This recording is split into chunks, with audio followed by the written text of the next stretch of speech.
Hello dear student, आज हम लोग class 10th CBSE board start कर रहे हैं। क्लास 10th सीबीएसई बोर्ड का एक नया topic area related to circles. मतलब सर्कल्स की क्या एरिया होती है, इसमें हम आज डिस्कस करेंगे। Related to circles means circle नहीं, रिलेटेड टू सर्कल्स। तो सबसे पहले हम एक सर्किल बना लेते हैं, उसके बाद आगे डिस्कस करना शुरू कर लेते हैं। मान लीजिए हमारे पास एक सर्किल इस तरीके से बनी हुई है। अब इसकी एरिया निकालना है, तो अगर इसकी एरिया निकालना होगा तो आप ये कहोगे ये तो रेडियस आर होता है और एरिया ऑफ सर्किल जो होता है वो पाई आर स्क्वायर होता है। ये हम पहले की क्लासेज में पढ़ चुके हैं, तो इसमें कुछ नया हमारे लिए नहीं है। लेकिन आज जो हम पढ़ेंगे वहाँ पे समझना होगा कि इसी में अगर हम इसको ऐसे ना कह के रेडियस आर ही हो, मान लीजिए सपोर्ट कीजिए आपके पास ये लाइन ऐसा हो जाए, एक कॉर्ड हो गया, ए बी कॉर्ड हो गया, यहाँ पर दो पार्ट हो गया मेजर और माइनर। अगर हम इस पार्ट की एरिया आपसे कहीं निकालो, इस पार्ट की एरिया निकालना है आपको, तो ऐसे केस में ये फिगर आप देखो ए बी कार्ड से दो पार्ट में डिवाइड हो गया। तो हम इस पार्ट को तो मेजर कहते हैं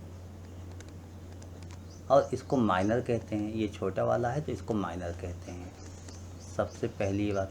और इसको बोलते हैं सेगमेंट। तो मेजर सेगमेंट या माइनर सेगमेंट होगा। तो अब हमारे पास पहली बात होगी मेजर सेगमेंट और माइनर सेगमेंट, इसकी एरिया हम लोग कैसे निकालेंगे। एक और बात होती है, एक दूसरा सर्किल लेते हैं, उसके बाद हम लोग उसको भी बना लेते हैं। मान लीजिए हमारे पास यहाँ पर एक सर्किल हो जाती है। इस सर्कल का सेंटर हमारे पास ओ होता है, जैसे हमेशा होता था। और यहाँ से हम दो रेडियस, एक रेडियस ये हो गया, एक रेडियस ये हो गया।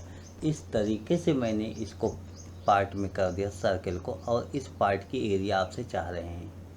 इस पार्ट की एरिया या दूसरे वाले पार्ट की एरिया हम चाहते हैं कि आप इस एरिया को निकालो।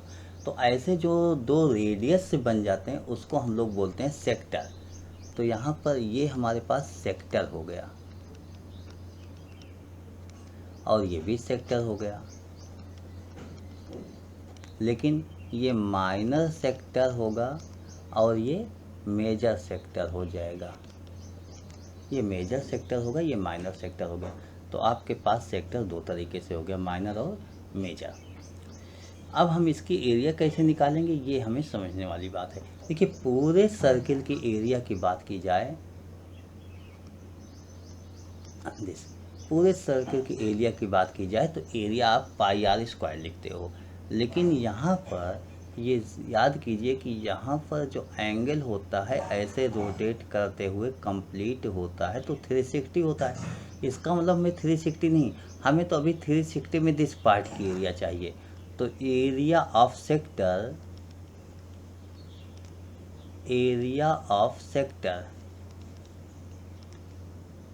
Equal to pi R square.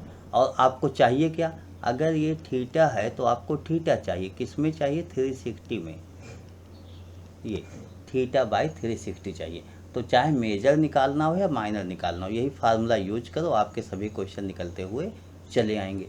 लेकिन यहीं पर अगर आपसे कहा जाए सरकमफ्रेंस की ये लेंथ आपको बतानी है, यहाँ से सपोज डेट आपको लेंथ ही कोई पूछ ले, length of arc of a sector, ठीक, तो आप कैसे बताओगे।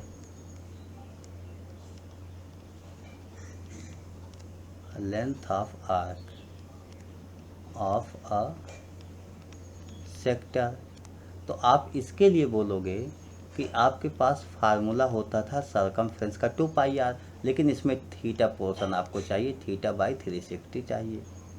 ये हो गया आपके पास। तो इस तरीके से आप फार्मूले याद कर सकते हो। हमने इसको लिखा 2 पाई are theta by 360।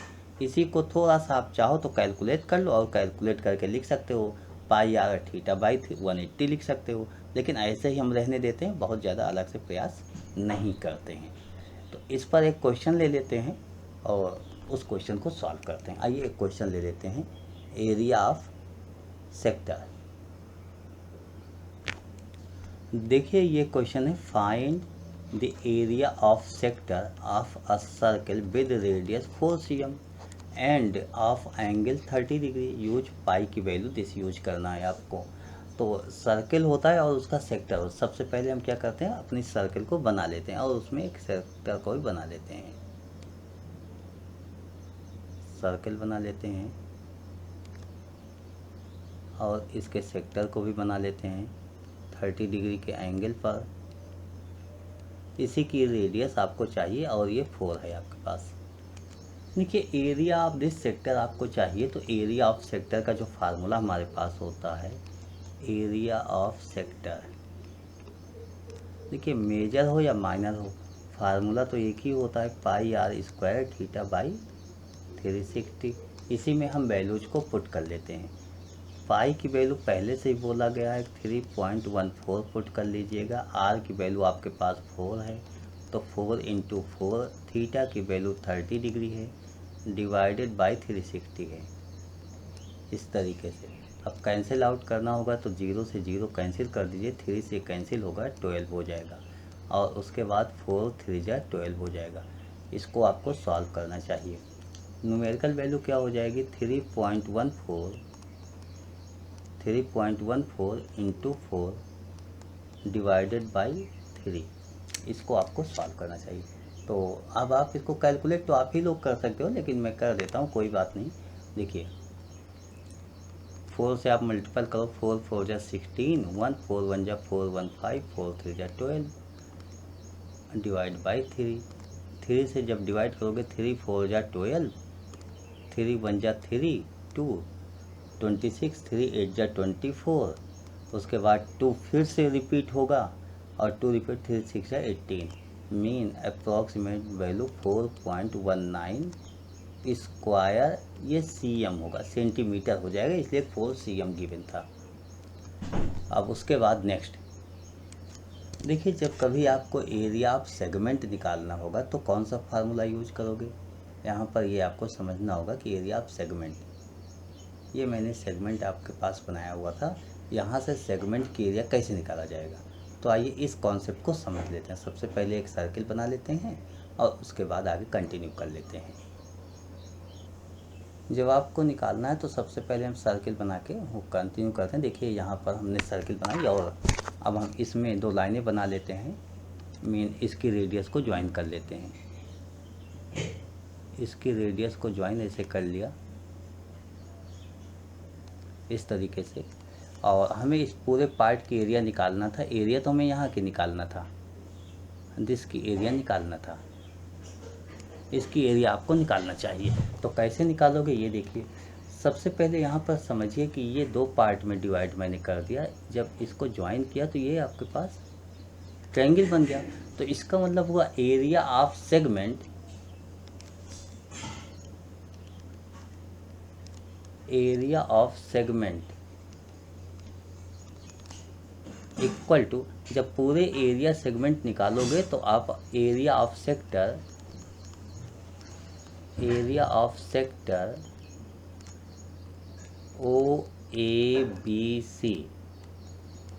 OABC minus area of triangle OAC, area of triangle निकाल कर माइनस कर दीजिएगा। और ये आपके पास R होता है, रेडियस होता है।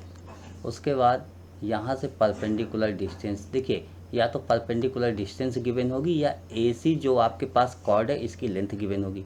तो AC अगर कॉर्ड की लेंथ गिवन होगी तो वहाँ से सपोज कीजिए आपके पास ये 2A गिवन है ऐसा, तो ये परपेंडिकुलर बाइसेक्ट कर देता है यहाँ से 90 डिग्री, तो ये A हो जाएगा। जब ये A हो जाएगा तो यहाँ से आपके पास ये परपेंडिकुलर हाइट आ जाएगी, मतलब OM अगर मैं कह दूँ तो OM आ जाएगा। OM आ जाएगा तो एरिया ऑफ ट्रायंगल निकाल कर आप माइनस कर दीजिएगा।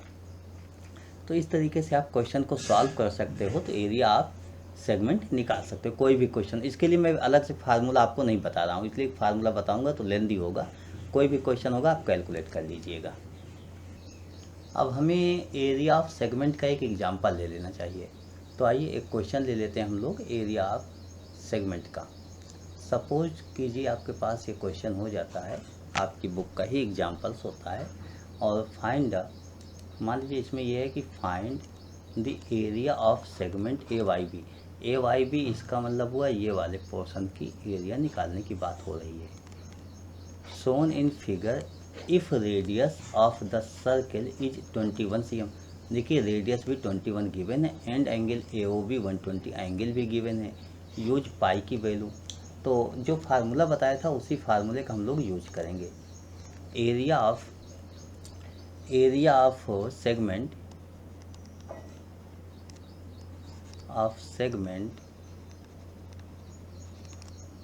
Equal to area of sector minus area of triangle. इस तरीके से हो गया। एरिया ऑफ सेक्टर क्या होता है? Area of sector O A Y B minus area of triangle O A B. इस तरीके से आपको एरिया निकालना है। एरिया ऑफ ट्रायंगल दोनों की एरिया निकाल के माइनस कर देना है। देखिए यहाँ पर तो प्रॉब्लम नहीं हो रही है, आप यही लिखोगे पाई आर स्क्वायर थीटा बाई 360, ये नोट करोगे। माइनस एरिया ऑफ ट्रायंगल जब नोट करोगे तो half base into height. Base तो ए बी हो जाएगा और हाइट के लिए आपको यहीं से ओ से इस पर एक परपेंडिकुलर ड्रा कर देना है, A B into O M. सबसे बड़ी समस्या आपकी ओ एम निकालने की है और कोई समस्या नहीं है। जब ओ एम निकालने की आपके पास समस्या है तो मैं यहाँ पर ये आपसे डिस्कस करूँगा। ओ एम अगर आपने ज्वाइन किया है, टोटल एंगल 120 गिवन था तो हाफ एंगल 60 हो गया इस तरीके से। अब हम यहाँ पर ओ एम और एम बी निकालना चाहते हैं, तो ओ एम और एम बी हमें दोनों निकालना होगा क्योंकि ए बी की वैल्यू चाहिए। तो इसके लिए एंगल ओ के लिए ये तो परपेंडिकुलर हो गया, तो सबसे पहले हम क्या लिखेंगे, साइन लगा देते हैं। Sine 60 equal to perpendicular M B upon hypotenuse O B हो जाएगा। साइन 60 की वैल्यू √3/2 होती है। एम बी आपके पास गिवन नहीं है तो एम बी ही निकालना है और ओ बी 21 हो गया। यहाँ से आपने एम बी निकाल लिया।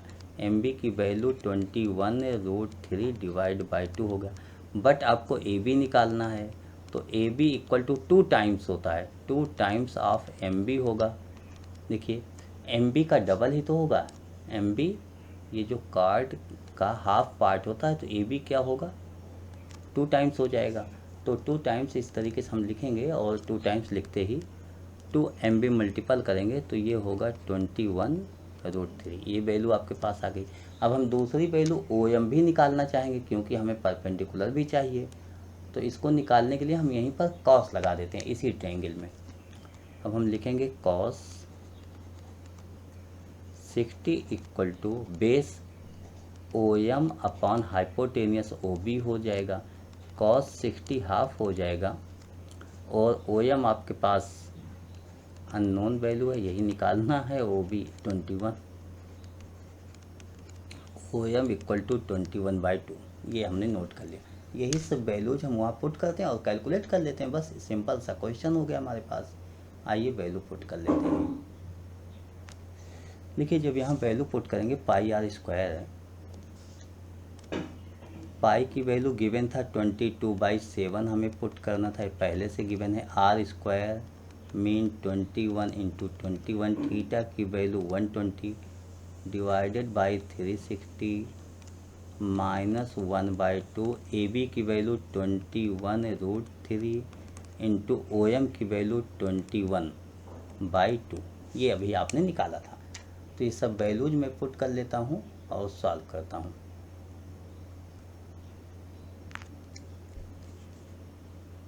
देखिए कैलकुलेशन तो स्वयं ही करना होता है। अब कैलकुलेशन बट मैं थोड़ा कर देता हूँ। 120 से कैंसिल होगा, 3 हो जाएगा और 3 भी कैंसिल होगा, 3 7 जा 21, इससे ज़्यादा कुछ कैंसिल आउट नहीं होगा।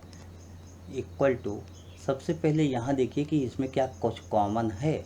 जो कॉमन होता है उसको मैं आउटसाइड कर लेता हूँ, उसके बाद नोट कर लेता हूँ।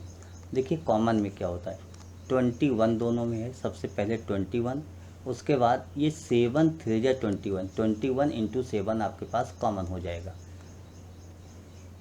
21 इंटू 7 ये कॉमन हो गया। ब्रैकेट में मैंने यूज किया 22/7 माइनस 21 कॉमन लिया तो √3 और डिवाइड बाई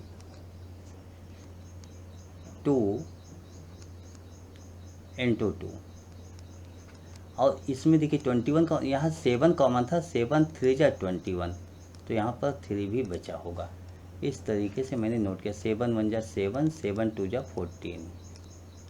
इसको हम एलसीएम लेके सॉल्व कर लेंगे तो 2 2 जा 4, 4 2 जा 8, 4 2 जा 8, माइनस 7 3 जा 21 √3 डिवाइडेड बाई 7 4 जा 28। दिस आपके पास हो गया। इसमें थोड़ा सा कैलकुलेट कर सकते हैं, मीन 7 का जो मल्टीपल किया वही मल्टीपल हमें नहीं करना चाहिए था। ठीक है, 7 4 जा 28। इस तरीके से मैंने इसको नोट कर लिया और यही हमारा आंसर हो जाएगा। इसमें न्यूमेरिकल वैल्यू √3 की वैल्यू मुझे नहीं पुट करना है। और गिवन होता तो पुट करते, इसमें गिवन नहीं था इसलिए नहीं पुट करेंगे। 21/4 in bracket 88 minus 21√3 centimetre square given था, सेंटीमीटर गिवन था रेडियस, इसलिए सेंटीमीटर स्क्वायर हो गया। ये आपका आंसर हो गया। I hope you understood explanation of this concept. Okay, thank you, bye.